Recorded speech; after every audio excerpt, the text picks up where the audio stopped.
Hello, everybody, and welcome to episode number 58 of Making It. I'm Jimmy Diresta here with Bob Clagett and David Picciuto. And thank you for listening, guys. And Bob's going to take it from here because he has the notes. I have no notes. That was cool. Yeah. I'm glad you did it. I didn't really think you'd do it. That's cool. You dare me. I'll do anything. Okay. So everybody tweet at us ideas that we can dare Jimmy to do. No, I'm just kidding. Don't do that. Actually, I'll talk a little bit in the show about something me and Dave are thinking about. Oh, ooh. All right. Well, what's going on? What's going on? Go ahead. You go. You go, Dave. I don't know what to do. I always go. But I'll go. I'll continue to always go. So right now I'm working on, you guys can see it there. I just made that door. Ooh. Yeah, and it's going to be hung as soon as we're done here. We're in my new band room, podcast room, and that's a closet back there. And I had to make a custom door because the closet that I made is not a standard door frame. So working on that. Is it like a sliding door? No, it's a hinge door. It's going to have just a little latch. And then in here, I'm building 2 corner cabinets. That's what I'm working on now. I didn't film the door. There's no reason to film the door.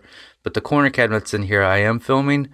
But it's not going to be like a very detailed build because they're very specialized cabinets for my stuff. And then I got a lathe project I'm also working on, but I'm not going to reveal that yet. I think that lathe one will be my next video, and that'll be a surprise for everybody. So. Ooh, what's a surprise? What it is that you're making? Yes. This is not that you're using a lathe. No. Okay. Surprise!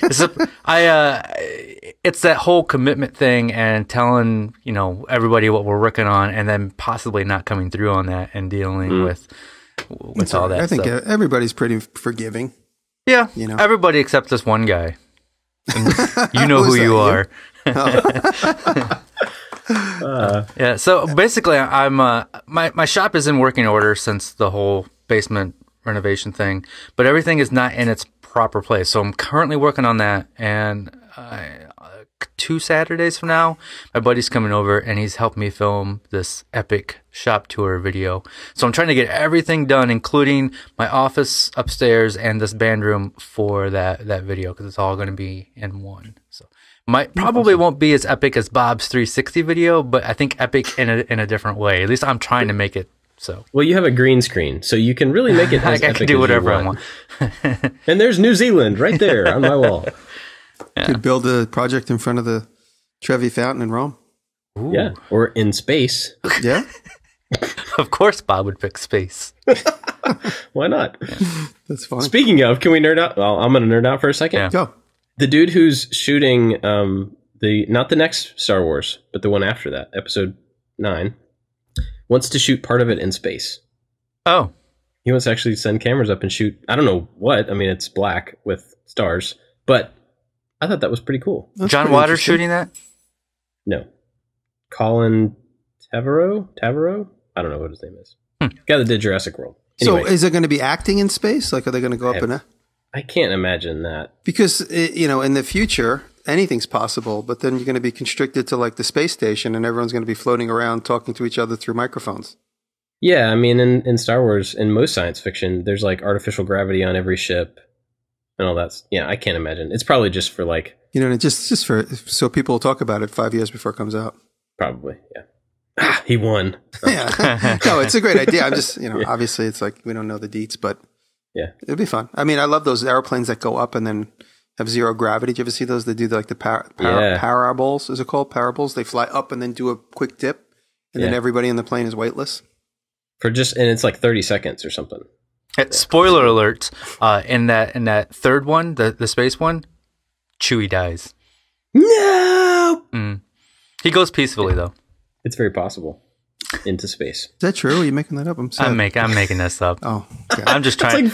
That's like several years. Yeah, I'm trying to get people. He reminds me of a riled Yorkie, so he looks every time I look at my Yorkies. Except a completely different sound from a Yorkie and a Chewie. If you step on their foot, it's usually the same sound. Jimmy, what are you working on? Dave and I had just built this. I probably was talking about it last week because it's sort of a thorn on my side. We just built the walls and countertops and display bases for a trade show booth that I am not going to install. I put my foot down. I said, I'm only going to deliver it to my sidewalk. From there, you're all on your own. So it's like a big erector set that these guys are going to have to put together on their own. And Dave Instagrammed a picture of me on Diresta Shop cutting this like little slatted angled base thing. And that's one of the bases. We haven't Instagrammed any more pictures only because we've just been busy, but I've been working on that, and thankfully that's just about done. And then I have to start working on a new video for my channel, which I haven't even come up with any really good ideas that are grabbing me. I have a couple of thoughts. So I might actually end up building a new dresser for my apartment. I want to build maybe 3 or 4 of them, so I got to come up with something that's like modular. So it'll be like 2.5 feet, 2.5 feet, 2.5 feet. So I'm thinking about something like that. So I might build at least one of those for an upcoming video. And that's it. Just put out a tips video, number 11, the router tips video, which was a relief to get off my chest, and it came out good. And me and Dave had some fun. And actually, Elm City Dave, who's another good channel you guys should check out, he texted me during the week when he knew that we were working on it because we had tweeted about it a little bit. And he says, you should put outtakes at the end like they used to do in the old Burt Reynolds movies. And it was a very funny idea. So at the end of the tips video, I put some outtakes, and everyone really responded to them. So I'm going to probably do that from this point on. So thanks, Dave, for that. Oh, nice. Jimmy, did you know that Bob never has any outtakes because he gets everything nailed on the first try? I know. I don't know how. Maybe that's actually not true. That's programming. One of my videos does have outtakes. Bob just opens the plate in his chest and switches no outtakes and then closes. No outtakes this week. No, I stole that joke from a friend because he said, the Diresta family, me and my brothers are also very determined. He goes, you guys just open the plate in your chest and click to no failure and then close the plate. Nice. There's a project there somewhere. I mean, no surgery involved, but there's a project. You're going to make like a plate chest? Like I jokingly talk about it all the time, but that Star Wars thing where Triumph the Insult Dog is talking to... Oh, yeah. Which button calls your mother to come pick you up after the movie? He's talking to Darth Vader. And he says, which one of these buttons do you push to call your mother to come pick you up? That's an awesome skit. Yeah, so for me, I have been working on several things. I finished up the videos for part 2 and part 3 of the arcade cabinet. Can't wait. It's done. Looks great. So they're going out. The first one will be out by the time this show's out. The next one will be up next week. And then I just finished a secret project as well that I'm not going to say the details on, but it's music related. Ooh. And the reason I'm not going to say anything about it is because it's actually for another YouTuber. So I'm doing part of it, sending it to them, and then they're doing part of it, and then we're going to release the videos at the same time. So nice. Yeah, it should be cool. So yeah, I'm working on those, trying to get that video is for later on, but the arcade stuff's finished up, and so I'm a couple of weeks ahead, so I'm going to try to... Hey, can I ask you, on the arcade, I mean, it's a beautifully shot video and really well done on the storage. Is it filled up yet? What are you putting in the volume of all that stuff? Do you know yet? Have you put stuff in there? I've put some stuff in it. I've only filled up a couple of the pull-out drawers from the side, in the back, and I've mainly just moved my old video games, like the old Nintendo and games. Oh, that's cool. Controllers and all those kind of things I want to keep just because I like the old part of them, but I don't really have a place to put them or display them. Yeah, so. That's like with me. It's like I have like tons of old cell phones, and they always just show up. I never know what to do with them. But I don't want to throw them out because they're like moments in time. Like if you... They're just like, they're funny. They're like little spots in time. Yeah. So yeah, I have some of them filled up, but not all of them yet. So the one side panel that opens, and the whole idea was that it would be, I made the drawers to fit Blu-rays and DVDs because we have a lot. I still buy physical media for movies because we often take them in the car for kids to watch and things like that. Like we have different reason to buy the physical stuff. And, so that was the idea, that I would just be able to open it up, open a drawer, get a movie out, and move on. I didn't really think about the fact that it was sitting where I was going to put it in our living room is right next to a small table. And there's a gap between them so you can see the artwork, but there's no place for me to just swing the door open. I was wondering about that. You need a full, complete side open to get that door exactly 90 degrees to open up the back drawers. Yeah. So the whole cabinet is on furniture sliders, so it's fairly easy to move. but it's not as convenient as I had hoped. So I can slide it away from the wall to open the side panel. But it's not, that's not something I'm going to do like every day when my kids want to watch a movie or something. But ultimately, if you find a place for it to live where it just has clear on either side, you will always be able to get at it. Yeah. It's not a big deal either way. Yeah. No, but it's great. I was wondering what you were going to do with all that empty space in there. Yeah. I mean, we have so much stuff. We'll fill it up with something. But yeah, I have a lot of books and a lot of things that I like to have access to, but I don't really need on display. So it'll probably be things like that. Yeah. Very cool. So this week, we got an email from my buddy Bill Duran at Punished Props, who I've talked about several times. And he started listening to the show recently. Thanks, Bill. And he talked about it on another show that he's on. That was cool. But he sent us a question that I thought was, or a couple of questions I thought were kind of cool. And it was, what would you say your biggest business blunder is? And then which business decision would you say you're most proud of? And I thought that was really cool. And I mentioned that to Jimmy, and you came up with a similar idea, which was... Yeah, talking about turning points in our lives and even our careers kind of more recently. Moments in time that you look back and you think, if I would have took the left road or the right road or vice versa, away from the direction you ended up, things could have turned out differently. So that's, making decisions at very critical points in your life. But at the moment in time, you weren't quite sure how critical it was until you look back. So, you guys have anything that stands out in that?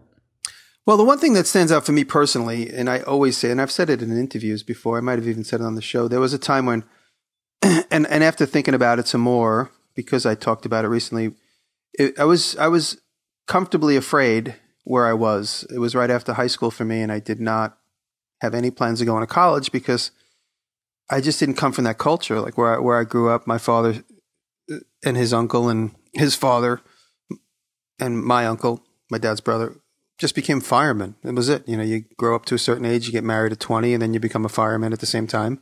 And then your life is set. You always have a job. But I did not plan for that. I also didn't plan for college. I didn't college to me was overwhelming. So I took a job. I was working at a sign shop, and I was kind of comfortable in my ignorance. I was just comfortable working at this job. I was making money. I had no real plans. And then one day I got into a fight with the owner, and I quit. And now I was forced. I literally quit. We got into an argument because I came in late, and he was going to send me home and dock me a day's pay.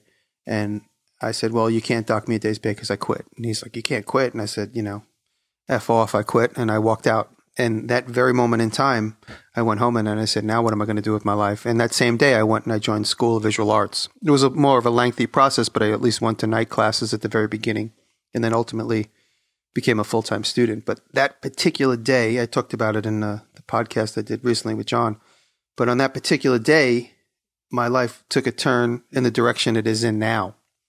And I often think to myself, if he was comfortable with me being late and just let me be late, I wonder where my life would have gone. I don't know if I would have ended up where I am now. So there's a few moments in my life like that where I think about it. And like I said, I didn't mention this in the few previous times I talked about this, but I was lazy. Like I knew I should have been pursuing a college career. I knew I should have been pursuing a life in college. At the time I was 18, 19 years old. And I was just lazy. And more than that, I was fearful. I was like, fear of the unknown. And so in hindsight, I got past some of my fears. So later in life, when I was faced with certain decisions, I always took the uncomfortable decision, which not necessarily because it was uncomfortable, but because I knew it was the right decision. So I still try to do that from time to time. So that's just my first example that comes to mind. Yeah, that's a pretty good, just kind of like general thing is to not always just take the one that makes the most sense, just for the sake of it making sense and being easy. Like when you're faced with decisions, the easiest road is not always necessarily the best. It's not always the worst. Right? Yeah, like I said, I mean, I knew I should have applied to college sooner, but I just was like fearful. I'm like, I don't know how I'm going to pay for it. I don't know if they're going to accept me. I actually had applied to RISD, and it was it was like so complicated for me personally. I wasn't very good with, administrative red tape and filling out applications and stuff. I mean, I just kind of coast through life, and if it happens, it happens. I'm not very good at forcing things to happen. At least I wasn't. I try to be more so like that in my, in the second half of my life. But in the beginning, it was never it was never easy for me to do that. And I would just avoid it. Like I knew it was uneasy. So I was just like, meh, just ignore it. Maybe I'll accidentally have success just doing nothing, but that obviously doesn't work out. Yeah. Yeah. So I kind of had a similar, at the same point in my life, I had a similar thing happen. So I was going to go, the original plan after high school was I was going to go to University of Kentucky and do graphic design. And I had been doing some computer-based art stuff and was interested in graphic design. But I was going to go there not because of, so a lot of people that I grew up went to a state school right there. There's a few of them there. And it's a fairly easy thing to do because it's local, you're close to your family, all your friends from high school are going to be there and all that stuff. And so that was kind of part of I'll just go there because that's what a lot of people do. And they have a mediocre at best graphic design department. So at least I could get a degree there, so I was less concerned about am I going to be getting a good education at this thing that I want to do? Or am I just going to be getting a degree that's like the thing you're supposed to do? And so that was the plan. And I was dating this girl at the time who lived in South Carolina. And I'd met her at a camp through the summer, and we'd been dating for a long time. And so somehow I got on the hunt for a school that was closer to her. And then that led me to Savannah, which was a couple hours away from her. And so then I started looking at SCAD, came up with this whole big thing about, I can do graphic design there. Not at all thinking about this is a fantastic school to do graphic design at. It's closer to the girl that I like. Right. And I can still get the same degree. So I started looking at it for the entire wrong reasons and just, 17-year-old boy reasons. And so I ended up going to SCAD, came down, and then we broke up maybe a month into school. And it was over. And now you had to start looking at some of the good attributes because you're stuck there. Well, I realized once I got there that what I was surrounded by was entirely different than what I expected.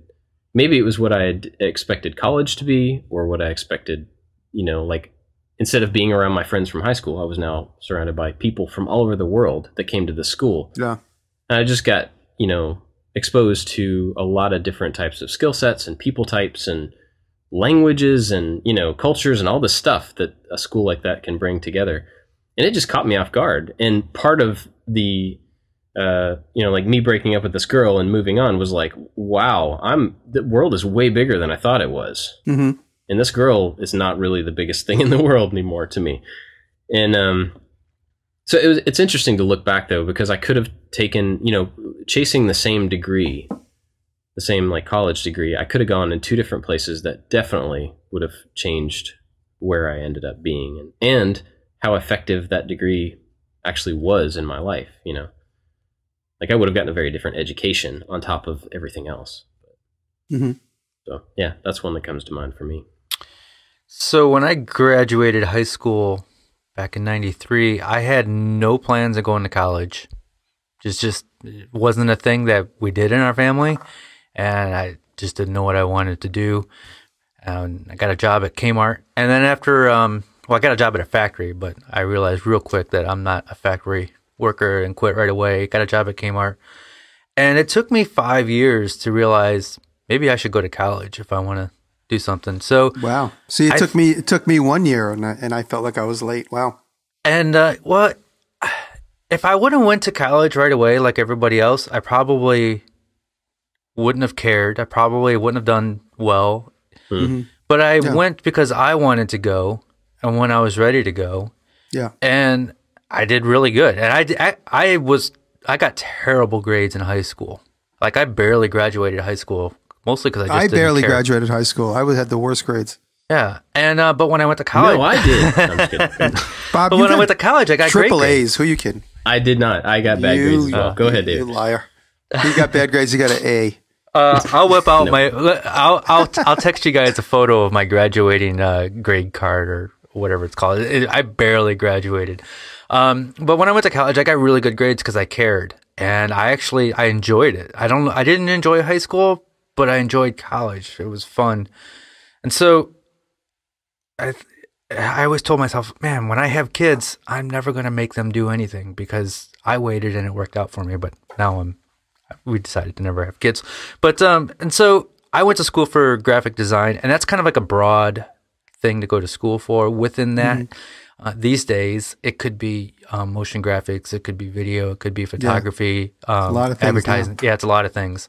So, and when you choose that path, you can make career pivots and changes quite a bit. And I have one of the biggest blunders or failures that I've ever had is I think every single graphic artist, web developer, programmer, when they're working, I think everybody dreams of starting their own business.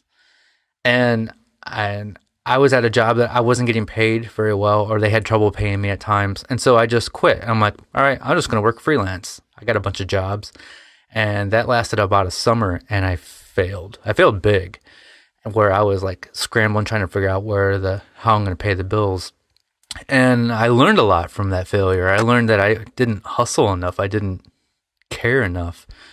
And I wasn't ready for all the stuff that I had to do, which is why I think I'm doing okay now.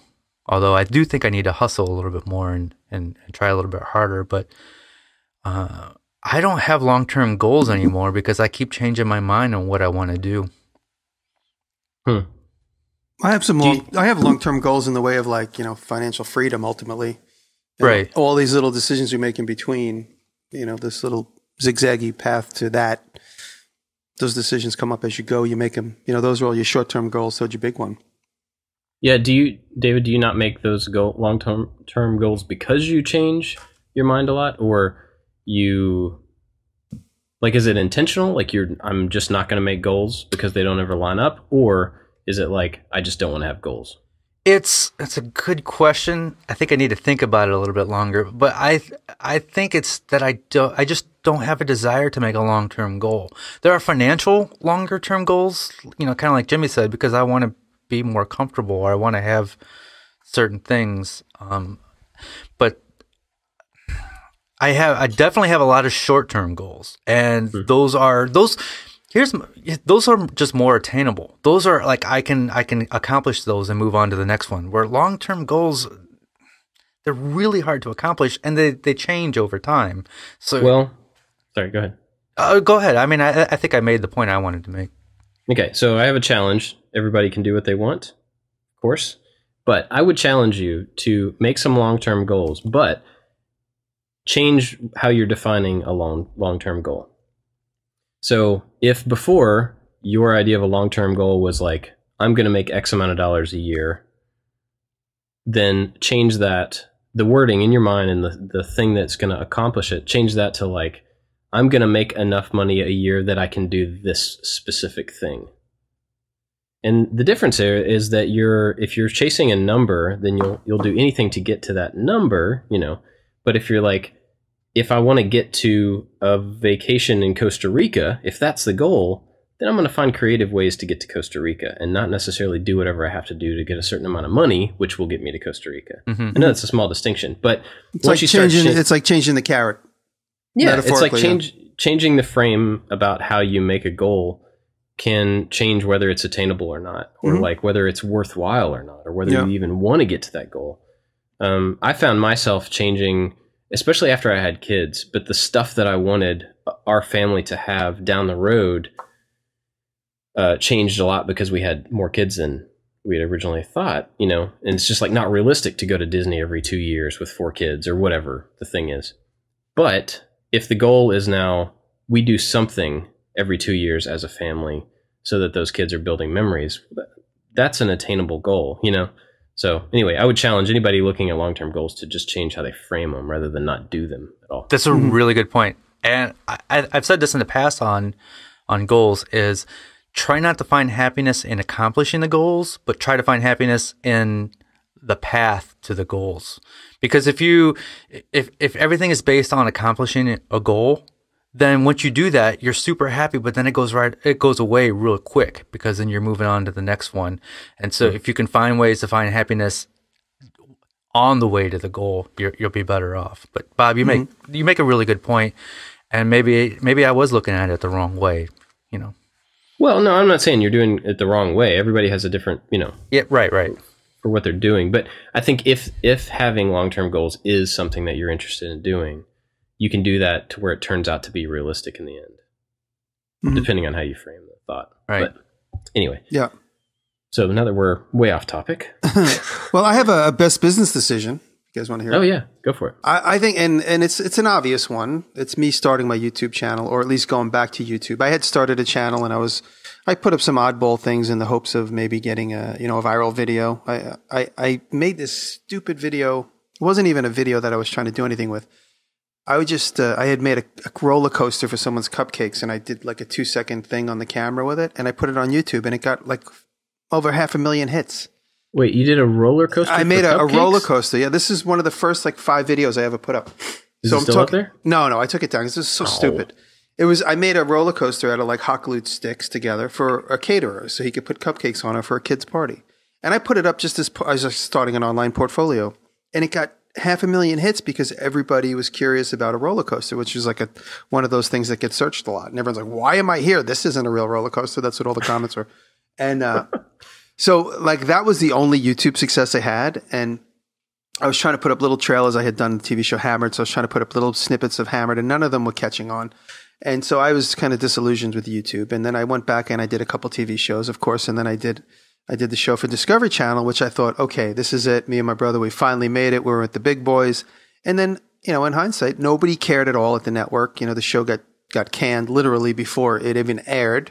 And because the network executives internally all switched around. So we had, in hindsight, it was so clear. But in the time, we were like still hoping for success. But when we look back, I remember the moment in time when the internal networks executives had changed, and our show literally got thrown on the scrap heap before it was even done. So once it was done, they aired it, and they were done with their obligation. That was the end of it.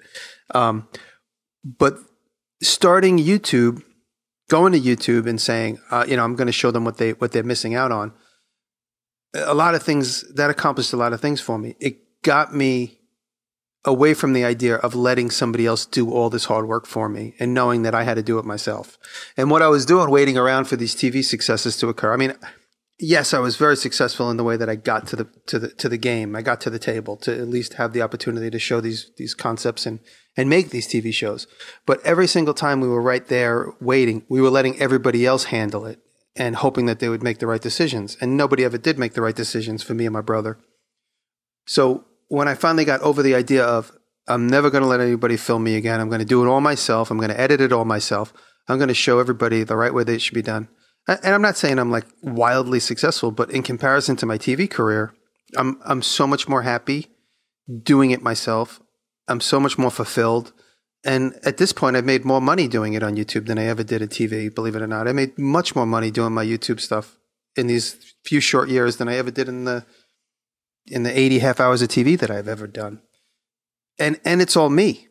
And it's so much more rewarding. And I speak directly to the people that are involved with me, my fans and my friends. So as far as business goes, probably one of the most important business decisions I made in a successful manner was looking at my YouTube and cultivating my YouTube channel and just basically taking the reins and not letting somebody else try and make me a successful entertainment entity and just doing it myself. So that was long-winded, but. No, that's cool.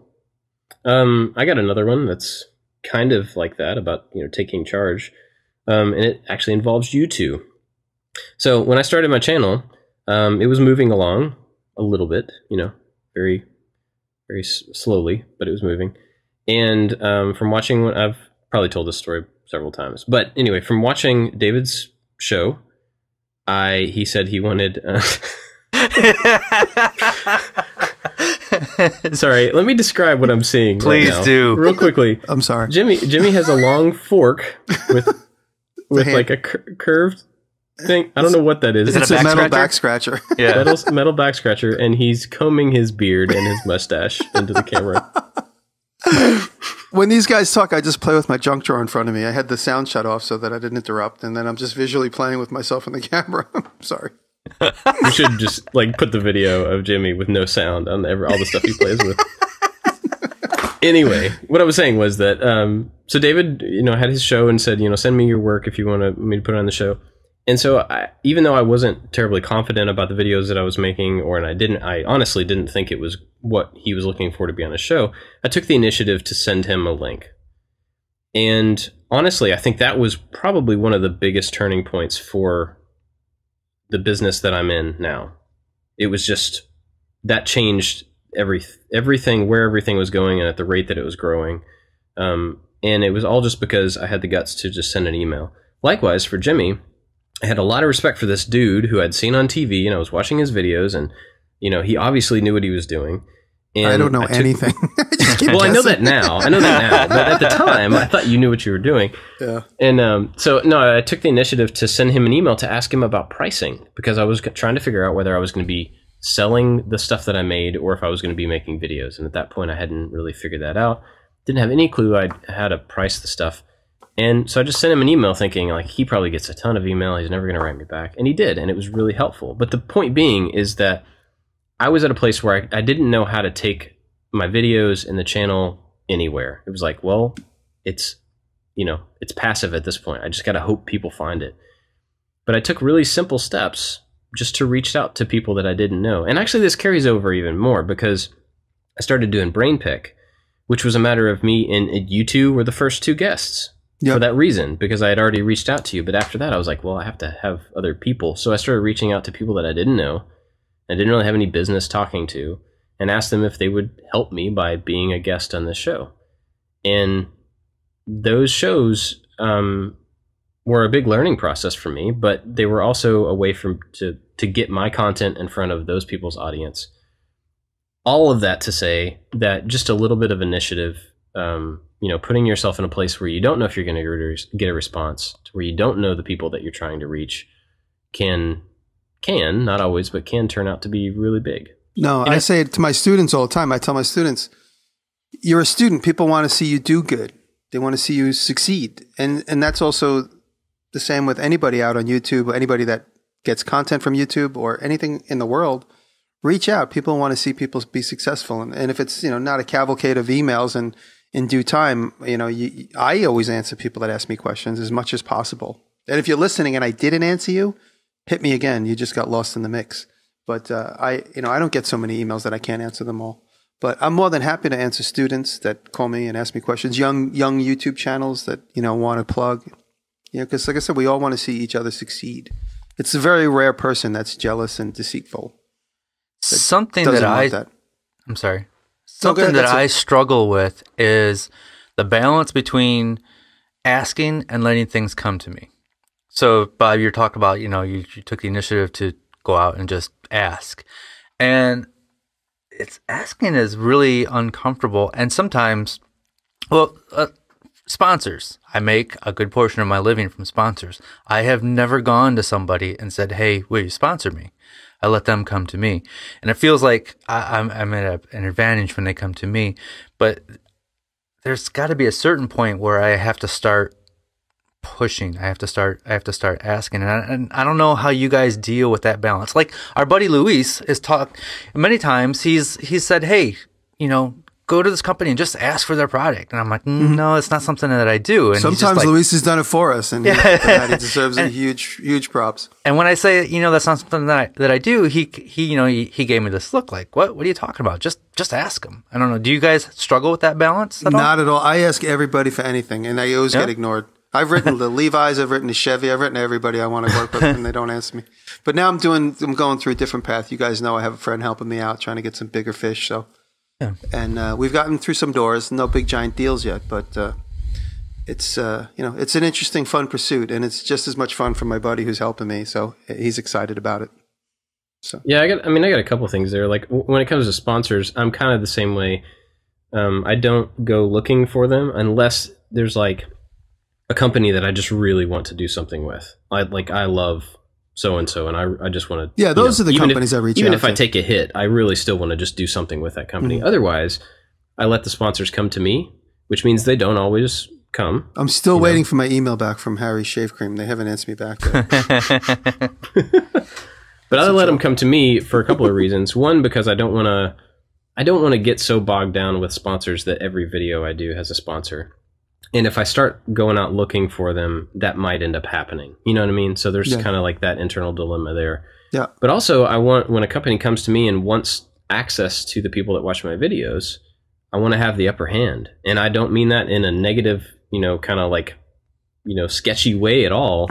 From a business perspective, I want negotiating. No, absolutely. I recently I probably talked about this. I had a Skype call with a casting director, and he's asking me all these questions, and I'm like, dude, you called me. He's asking me as if like I contacted him. He's being so like upper handed and weird. And I just had to remind him, I'm like, you called me. You're the one that wants me to do something. I didn't reach out to you. I said, so let's just set the tone correctly right now. Yeah. And I did that, and I'm never going to hear from them again. And even if I do, I'm going to say, I don't want to work for you guys, because they reached out to me. I felt like I was the one that had the upper hand, and I didn't have to tap dance, basically. Right. Like he reached out to me, and he knows what I'm qualified for because he saw me online and he figured out, hey. And it's the same thing with a sponsor. You want them to reach out to you because they feel you're qualified to rep their product. Yeah. And then this way you could say, oh, you like what I do? Yeah. And I mean, being that way, you're in the position to take it or leave it, rather than like going to somebody, you ask for a sponsorship and they give you like a half of what you hope to get back. Then you have to be like, oh, never mind. No, but I mean, it's also like you said. You said you reach out to like I'm reaching out to some really big fish, and even if they like willing to work with me a little bit, I'd be more negotiable. I'm just trying to get the attention, so I'm just screaming, saying, "Hey, recognize me." Yeah. But if they did come to me, and I'd be like, you know what, that doesn't suit me. I'm sorry. I still love your product, but I just can't talk about it publicly. It does expand beyond sponsors. I remember I avoided Patreon for a long time because I felt really weird asking people to give me money. And now, once I got started, I'm like, oh, this is just a natural part of my thing. And even before that, in my early videos, I didn't ask for people to subscribe or hit that like button or share this video because that sounds weird. And now it's part of my thing. It's just one of those things I've always struggled with. Like, what do I ask for? What do I just let happen? Yeah, I mean, I think it's a balance, like everything else. It depends on what your goals are and where you're trying to get to, and how much you decide you need to rely on outside, stuff. Yeah, and sometimes that means you don't need to at all. Sometimes it's just occasional. Like with you guys, I wasn't actually trying to get like a business boost out of contacting either one of you guys at that point. It was just like, oh, I have a lot of respect for what this person is doing, and maybe they can give me an answer. Now, I will say, with reaching out to other people, because I have now had a fair amount of experience with reaching out to people I don't know, and people doing the same to me, and I'm glad to help anytime I can. But I think if you reach out to somebody and you ask for a whole lot, either that's a whole lot of like work or a whole lot of answers at one time, you're less likely to actually get a response. But if you say, like I said to Jimmy, like, I don't know how to price. Like, do you price by the hour or by the day or what? That's like you could answer that in a single word, and I would have gotten the answer, Right. And so I think if you're looking for outside influence or help or answers or whatever, and you ask digestible, answerable questions, you're going to get a better response than if you're like, because I do get some emails on occasion that are like, hey, how do you do YouTube? Well, I mean, if we have 2 hours, I can tell you what I've done and see if that is the answer to your question. I'm not really sure, but I'm never going to email that person back with an answer because I can't. There's just, there's no way. That doesn't make sense. Yeah. But if they had said like, I'm still waiting for my answer, by the way. I'm not going to email you back, Jimmy. How do I do YouTube? How do you do YouTube? Right. Anyway, I think you get my point. Yeah. All right. So to bring the ship back on course. No. Yeah. Right. So I think obviously the best decision was to work for myself again the second time because holy cow, I'm so much happier now, and this is fun. I get to work with awesome people like you guys, and who knows where this is going to take me. So, and a little sub version of that is this podcast, right? Who knows where this podcast is going to be 5 years from now? This could be huge, or it could be just this fun thing that we do every week. I noticed we're not in the top 150 because I scrolled all the way down on iTunes yesterday. Well, we're working on that. We're gonna do some things this year and help that out. Yeah. But yeah. Well, I totally agree. I mean, you don't know where any of this stuff's going, and that's kind of the exciting thing about it. You know, a lot of it too. I'm going to talk about in my pick, but I've been listening to someone who was a big part of my, becoming an entertaining maker, a visible maker, entertainment distributor, whatever you want to call it. But he always says just showing up, and the fact that we just show up, like no matter, like we always just show up for this conversation every week at the very least. It's like it's never if any one of us are going to be 5 minutes late, or if we have to reschedule. We do that. But typically, like, I haven't talked to you guys since last week. And literally 10 minutes before we all got together, I'm like, are we good for 4? And you're like, yep. So, we, just showing up and constantly showing up, whether it's for a job interview or whether it's for, a potential client, just showing up and not being late. Those simple things are huge business decisions for success, in the way of success. And you just never know, like, tomorrow I'm taking a meeting with some agent guy. I know who he is, and I don't necessarily need his help. I don't think so, but I'm going to go talk to him. And when he asked me, when I got an email from him directly and not from his assistant, who's always sending me out on like Skype calls, and I was like, oh, well, he finally paid attention to me, so he might as well just have a meeting with him. But I don't know what he's going to be able to do for me. But it can't hurt. It can't hurt to just go and show up. Yeah, I mean, making the effort of any sort, I guess it's kind of back to what I was talking about, reaching out, just taking that single step to do something, whether that's being in the meeting or sending somebody an email or whatever. You have to be there to actually get the job, right? So that's a big part of it. I've been listening to a book, and this wasn't going to be my pick, but I will recommend it. And actually, it was recommended to me by Bill Duran, who asked these questions. And it's called The Lean Startup. And I just started listening to it. Yeah. Oh, okay. Twice now. Yeah, it's good. Oh, yeah. And so anyway, from what I've heard of it so far, it's a lot about, making the smallest viable product, whatever they call it. And it's, just the bare minimum to get something out. And then you make it better. And then you make it better. And then you make it better. And that's been my approach to video making this entire time, is like I figured out what I wanted to do. I did my best at the very beginning, and then I've been trying to make it better as I go on. But I'm not letting, those improvements like delay creating content, because creating content is how you get better at creating content. And it's kind of the same thing for just showing up. I mean, you're not going to get the job unless you go to the interview. You're not going to get the interview unless you send a resume. That type of stuff. Yeah. I have one more thing on my list as far as like kind of turning points. I'm not sure that I have another really good story, but you guys go ahead. I just remembered one, but you tell yours and then I'll tell mine. Mine's quick. I don't think this really adds anything, but it was just on my list. So I started a company after college, web design. We sold it to an ad agency, and then I worked at the ad agency for several years in our old office from before. And so it came to a point to where this ad agency decided they wanted to move this office from Savannah to Hilton Head, which is about 45 minutes away. And there's nothing there but golf courses. It's just, there's no reason for anybody under 65 to live there or spend a lot of time there. It's fine. But anyway, they wanted us to move there and for us to have to commute.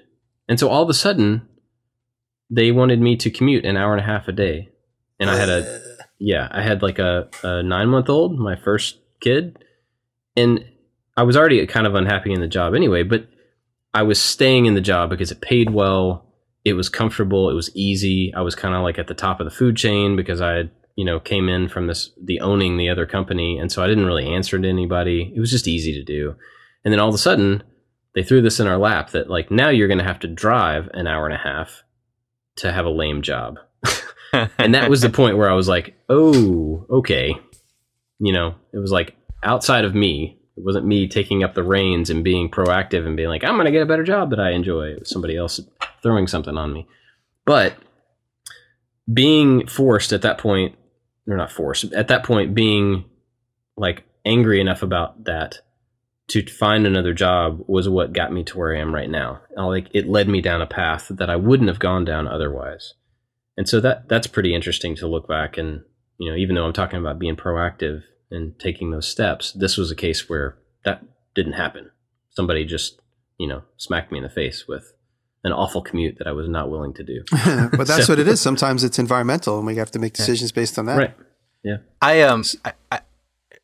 I showed you. I told you about it a few weeks ago, Bob. But I scripted this entire video. It's called, and it's got a clickbait title, but like, only watch this video if you hate your job. And it's basically like this today's talk makes me want to finish this video and get it out sooner now, because it was just kind of like a back burner thing. But it's all about my pivots and career changes, and when I wasn't happy, what I did to make those changes. And so I'm giving a little teaser for a video that will be out in the future, but maybe today's talk will kind of force me to put it out sooner.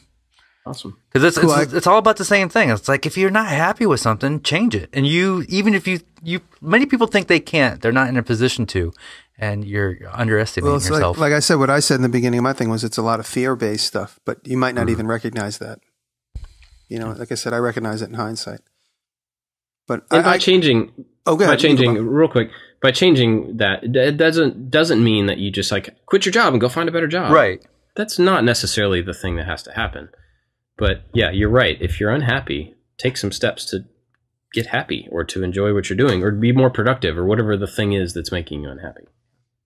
So I have a fork in the road story, which is kind of, so everybody wants to know how I became friends with Nick Offerman, and I'll explain the story.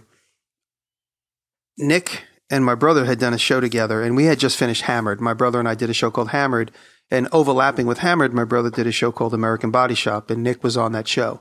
And Nick played this oddball, inventor, weirdo character, and he's super funny. And this was all a few years before Ron Swanson was even conceived of. And so John emailed me and said, hey, my buddy on my show is coming to visit New York. He wants to see if he could come meet you. And it was Nick. So Nick wanted to come meet me and see my shop. And so when he came, I was like, oh, hey, man, nice to meet you. You know, I never knew who he was up until that moment. I did some research. I realized he had done a lot of bit parts like John. And he was in a lot of he had also done a couple of little TV series, but nothing on the scale that he ultimately got to. So Nick said, hey, I'm in town. I'm going to build a canoe. I'm looking for a place to build it. And he wanted to build it in my shop. And he looked around. He goes, it's definitely not enough room here for you and me to do this together, you know, for you to do your job and me to build a canoe for fun.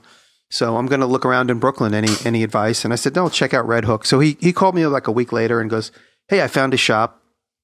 You know, if you want to come visit it, you come visit anytime you want. He goes, but I called up this company that's going to give me the boats. They have a really horrible VHS tape which shows you how to build the boat. It's kind of an accompaniment to Canoe Craft by Ted Moores, which is the book he was following. He says, I spoke to them and I asked them if you and I hope you don't mind. I volunteered your services, you know, based on you approving that we would make a DVD on this. He goes, I've seen some of your videos and some of the stuff you do is cool. At that point, I had only done videos to sell shows, never to publish. And so anyway, he offered me the job. And at first I was like, I don't know, it's going to take a lot of time. And then I was like, yeah, let's do it. You know, for a second I thought about it. I was like, okay, we'll do it. And so he's like, well, that means we have to drive up to Canada to go get 2 boat canoe kits and meet the people and make a deal. And I said, I'm kind of busy. I said, you can go without me, right? He's like, yeah, well, I'll do it without you. I was like, all right, cool. So then like 4 days passes and I thought about it and I'm like, here I am about to I could take a road trip to Canada with this dude who's pretty cool. I was just getting to know him. And I can go meet the guy that wrote this book and see his shop. And so after thinking about it for about 3 or 4 days, I called him back and I was like, hey, can I still take that ride with you? He's like, sure. He goes, absolutely. I'd love for you to come. So the point being is I almost didn't go on this ride with him. I would have just let him do all the fun stuff and I would have just showed up for the videotaping. But instead, I got on the ride with him. We drove to Canada. It was like a week-long trip. We drove up there. It was like a 6-hour drive, 8-hour drive. We got there. We spent a few days with the people. We drove home. On the way home, I showed him my house. We drove back down through upstate New York, and I showed him my house. And when we got to the city, we were like, it was like a crash course in bonding. Like if you ever got in a car with somebody and spent like 7 days with somebody in a car, you can't help but bond. You know, we learned about each other's interest in music and art and movies and TV. And that's really how I became tight buddies with Nick, was that car ride. That was our very first thing. And I almost didn't do it. So I feel we became friends on that car ride, whereas if I didn't take the car ride, we would have just been like business associates, and I would have been that guy that made the videotape for him. And so there's a moment in time when I look back, I'm glad that I have his friendship, and he's inspired me to be a better woodworker. And, and obviously the idea of the TV business and all that other stuff is he's inspired me in many ways that way too. So that's somebody that became a friend that almost was just like a business associate in passing. So that's a long story, but. No, it's good. I never heard that story before. Yeah, me neither. Yeah, so that's what people say. So so that was it. And then, of course, we spent 8 months making that DVD, filming the DVD, which was, of course, the bonding experience as well. So that was a lot of fun, actually. So that's Canoe Craft, the DVD, available on Amazon. Just kidding. Can you get it in a VHS? Yeah, it comes in VHS. Great. No, it doesn't. It comes only in DVD. Oh. Yeah. Well, I'm not watching it. And that actually, too, because I said yes and I did that, I was like forced into making chapters in this book, and where I'd never done any of that. I've only ever made like 5 and 10 minute videos of me and my brother goofing off trying to sell TV show ideas. And so I was forced into making like 10 chapters on this DVD and editing hours and hours of footage and trying to be creative. And now I have to make this it ended up being like 4 hours long, but they cut it down to 2. I had all this footage and I had to try and make it interesting. So it forced me to like keep coming up with interesting, fun shots. So, I mean, that was like my crash. That was definitely like my crash course in filmmaking, even though I had done some, but there was one. Now I had other people on the hook and I had to like prove to people, hey, look, you made the right decision in choosing me. Up to that point, I had only ever done stuff for myself, so I could do the craziest, weirdest stuff. So now I had other people to please, and it worked out. Awesome. Well, you guys got any more stories on this topic? Nope. Okay. Well, before we talk about what we're watching, I'm going to change up the order this week. And we really do enjoy getting questions because it's hard to come up with stuff to talk about every week. And so if you have questions you want to send us, you can do it through email, through our site, or the best thing is probably just tweet at us at Making It Podcast.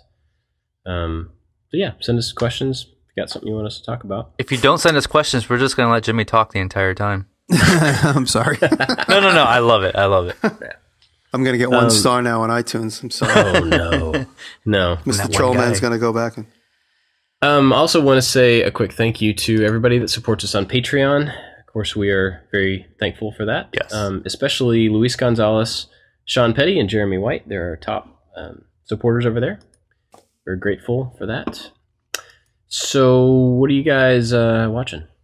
So a couple of weeks ago, I recommended a book, The Life-Changing Magic of Tidying Up. I might want to take that one back. Because interesting. That book screwed my head up because now I just want to get rid of everything, and I'm in this mode of just cleaning house, and I look at all the stuff that I have. I'm like, I don't need any of this stuff, and I think I'm annoying my wife with it, and I'm like trying to get her to get rid of all her stuff. So maybe I should take that back. I don't know, but the book had quite an effect on me. But this week's, I'm going forward. I want to tell everybody that David's sitting and he's got no clothes on. I don't need clothes, dude. We had to buy him another microphone. We got rid of the microphone. I'm getting rid of this microphone as soon as this podcast is over with. No beard. Beard's gone. I don't need this beard. All I need is this lamp. That's all I need. This lamp. So I got a little lazy and I didn't have a pick coming into the show, and so I'm going through my history, and so I'm going for the real easy, low-hanging fruit. Everybody loves this guy, Izzy Swan. We talked about him before, but he has this like collapsible table that turns into a table that then turns into a bigger table that turns into a bigger table. It's amazing, and he built like a kind of like a prototype, and that's what the video was. And I just folding hinges. How do you make a hinge close and then close in its perpendicular direction? It's crazy. And I just love seeing the thought process on how that is. And even though he said somebody else's podcast was his favorite podcast, it wasn't us. I still love that guy and his videos. Izzy's fired. Yeah, just kidding. Such a smart dude. Yeah. Yeah, I've been listening to Barry Katz's podcast all week long, and Barry and I go back. Barry sold my very first TV show, Trash to Cash. Barry's a comedian, manager, businessman in the comedy world. He's executive produced a lot of TV shows and movies. His most visible client, he's had a lot of clients, but Dane Cook and a lot of comedians, Dave Chappelle, have been all involved with Barry. And I knew Barry in 2002 and 3 and 4. We worked together quite a bit. And I haven't been in touch with him lately, but I slowly got into his podcast, and it's a great insight into the TV entertainment business. If anybody is at all interested in that world of comedy, TV, he's had his hand in so many different things, and he has intimate stories of how, big famous movies and things have occurred. And he has great guests on too. It's called The Industry Standard with Barry Katz. Yeah, it's been up for about 2 years now. I'm finally listening. I knew about it when it first started, but I'm finally getting into it, and it's great. Check that out. So I've got a couple. One is just a product that I'm just currently wowed with. But first, so somebody that I don't know on Twitter sent me a link to a documentary that he's working on, and it looks really interesting. I'm excited. It's not out yet, so he sent me the trailer, and it's called Felled. And it's a documentary film about giving new life to fallen urban trees. And so from the trailer, it's just about how these trees in urban environments just get thrown in the landfill because they're in the way. And so there's a few people wherever he lives that are going around trying to mill these and sell the wood to furniture makers so that they can turn, local urban stuff into furniture.